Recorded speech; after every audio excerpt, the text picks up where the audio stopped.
Hello everyone, welcome to MCQs for Judiciary Exams. Question number 1. Can a trial court grant specific performance without a separate prayer for termination of a sale agreement? Option A. No termination is required. Option B. Yes, specific performance can be granted without it. Option C. Only after termination is declared. And option D. Specific performance is not possible. The correct answer is option B. The Kerala High Court in Danyaneshwar versus State of Maharashtra ruled that a trial court can grant specific performance even without a separate prayer for termination of sale agreement. Question number 2. Can advertisement tax be imposed on non-commercial signage by educational institutions? Option A. Yes, always. Option B. No, it cannot be imposed.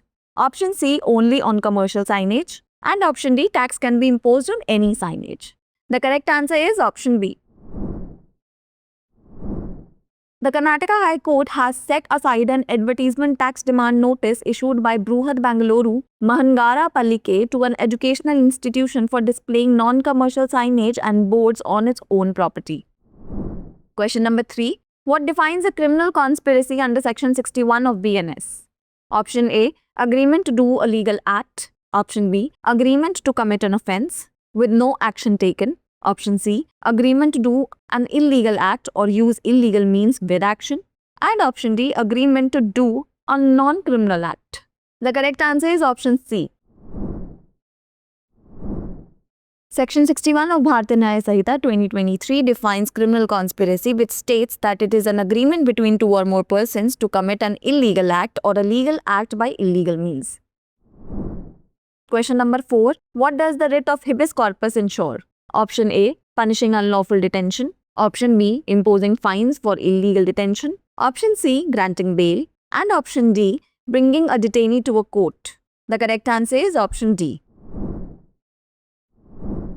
Habeas corpus is a legal action or writ that requires a person holding someone in custody to bring that person before a court to determine if the detention is lawful.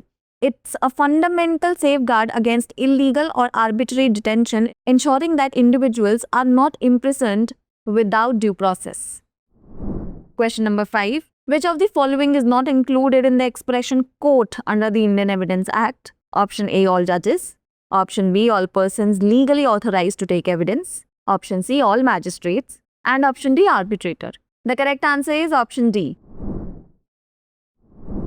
According to Section 3 of Indian Evidence Act, the term court includes all judges and magistrates along with all persons legally authorized to take evidence and except arbitrators. Therefore, an arbitrator is specifically excluded from the definition of court under the Act. It's the time for practice question. Application for plea bargaining may be filed by option A. the prosecutor, option B. the de facto complainant, option C. the accused, and option D. the legal services authority. Pin down your answers in the comment section below.